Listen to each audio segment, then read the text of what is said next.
I've been dreaming on in my head like I've seen it. A life worth living is a life with meaning. I'll do what I love till my heart stops beating. I'm feeding this demon.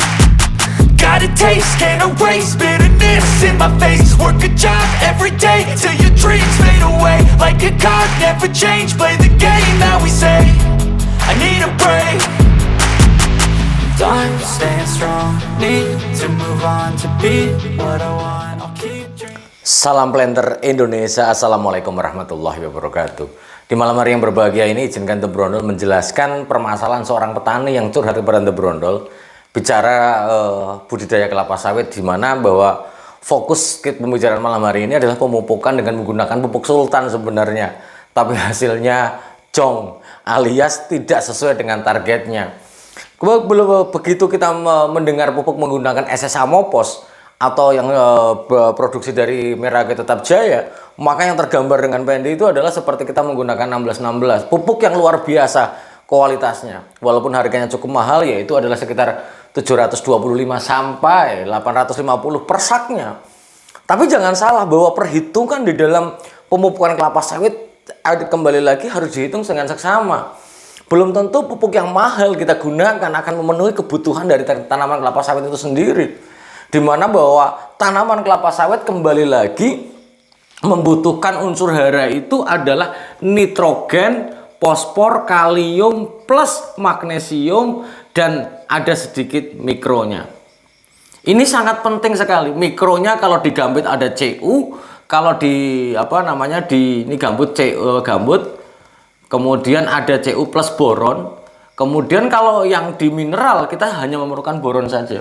Ini adalah suatu unsur hara makro yang NPK Mg ini harus terpenuhi. Guna apa? Guna untuk mendukung pembuahan kelapa sawit, pembungaan, pembuahan, dan pertumbuhan vegetatif.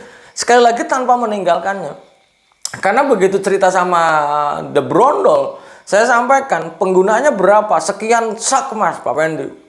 Ditambah dengan dolomit, saya bilang kalau perhitungan kasar saja bisa ditebak tanaman ini dengan menggunakan SS Amopos dengan lebih dari 5 kg per pokok per tahunnya, maka dapat pastikan berarti warnanya hijau, batangnya besar, karena memang SS Amopos ini kandungan yang terkandung di dalamnya adalah 16% nitrogen, 20% P2O5, dan sulfurnya adalah 12%.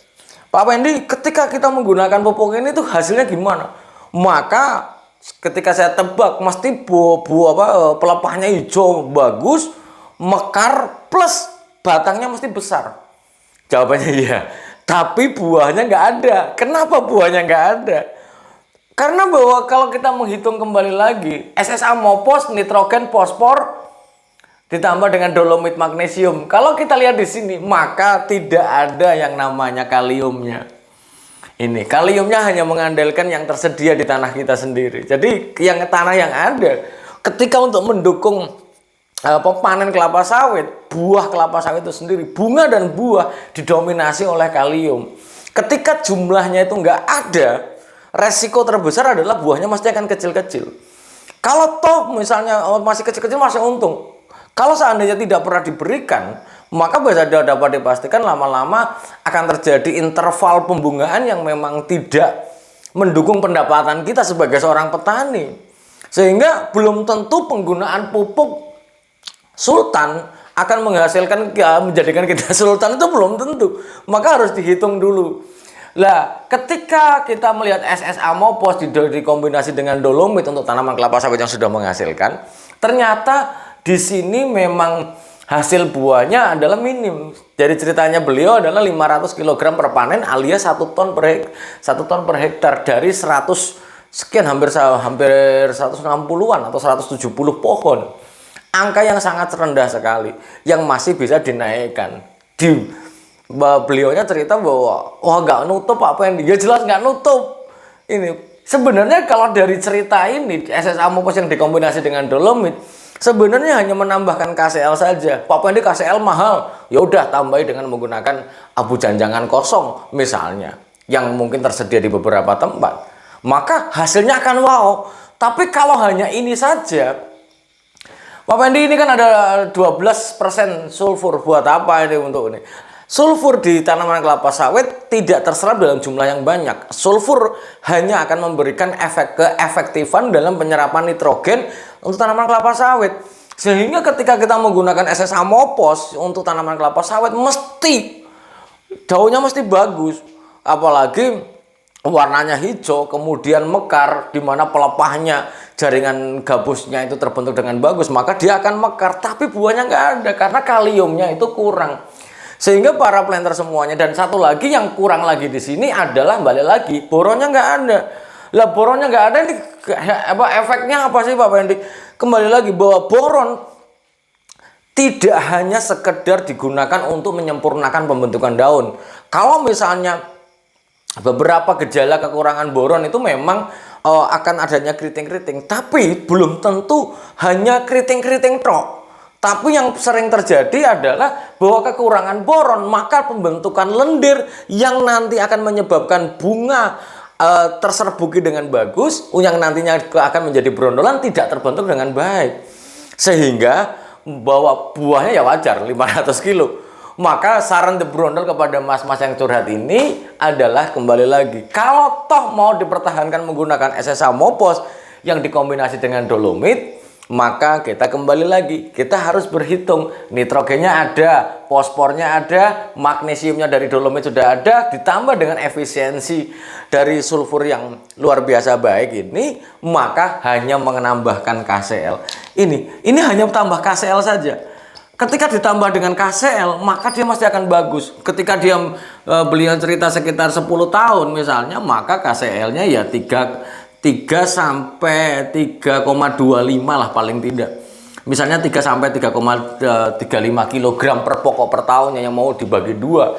Misalnya 1,5 sampai 2 kg per pupuk per pemupukan. Artinya bahwa ketika ditambah dengan ini, dengan total per tahunnya segini, maka hasilnya akan bagus, luar biasa saya bilang.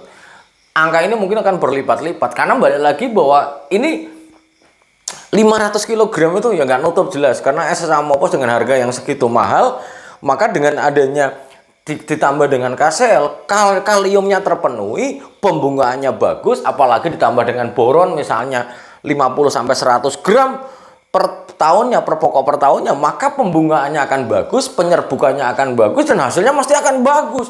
Ini baru ramuan sultan. Tapi kalau misalnya pupuk sultan hanya dikombinasi dengan dolomit, sekali lagi para planter, SS Amopos ini digunakan sebenarnya paling bagus biasanya untuk pembibitan, sehingga dengan mendukung pembibitan buah atau pembibitan buah khususnya, di mana bahwa SS Amopos sering dimix untuk media tanam. Karena apa? Karena dia mengandung fosfor P2O5 20% yang akan merangsang perakaran dengan sangat baik. Ketika ini dipakai di kelapa sawit, maka perlu perhitungan yang matang. Sekali lagi, SS Amopos adalah sebuah pupuk yang mengandung 3 unsur hara utama yang kualitasnya bagus, mudah larut, cepat tersedia bagi tanaman, yang mana ketika ini dipakai untuk kelapa sawit, maka perlu ramuan tambahan dolomit dan KCl. Kalau tidak pakai itu, maka kita akan ngomong hasilnya mesti akan jong. Mungkin itu saja dulu yang dapat saya sampaikan pada kesempatan di malam hari yang berbahagia ini. Dan masih banyak para petani-petani yang mau mencoba menggunakan pupuk sultan. Tapi pesannya untuk Brondol adalah tidak hanya pupuk sultan yang kita gunakan yang akan menjadikan kita sultan, tapi kita harus melakukan ramuan dulu, perhitungan yang matang, supaya buahnya juga akan menjadikan kita sultan. Kalau pupuknya sultan kemudian kita perhitungannya, dan sekali lagi jangan lupa, kalau memang nggak mudeng WA saya atau telepon saya, kalau misalnya mau dikasih pencerahan, ya insya Allah selama pengen disadar dan tidak ada kegiatan mesti akan saya jawab. Itu jadi begitu Mas yang bertanya. Kalau misalnya kayak ini mau dipertahankan pakai SS Amopos, ya monggo saja, tapi harus ada ramuan tambahannya. Jika tidak, ya selamat menikmati hasil yang 500 sampai 500 kg per panen ini, atau 1 ton per ini. Sementara biaya yang kita keluarkan itu udah cukup banyak. Mungkin itu aja dulu yang dapat saya sampaikan di kesempatan di malam hari yang berbahagia ini. Sorry agak membara-bara, karena kalau sudah ngeluarin dana banyak kok hasilnya tidak wow, itu pede agak sayang banget sih. Itu karena bahwa pada prinsipnya The Brondol akan mencerahkan para petani dan akan membantu sekuat tenaga. Bagi apa ya? Bagi para pemirsa yang sering komentar Pak Pendi itu nggak pernah jawab, ya dengan segala maaf, keterbatasan Pendi memang luar biasa. Di saat ini memang lagi ada training dan malam hari adalah salah satu cara untuk menjawab dan mendekati para sahabat The Brondol semuanya. Terima kasih, salam hangat bagi keluarga Anda di rumah dan semoga Allah memberikan kesehatan dan kebahagiaan, melimpahkan jalan rezeki yang halal dan tidak disangka-sangka. Terima kasih, salam planter Indonesia. Assalamualaikum warahmatullahi wabarakatuh.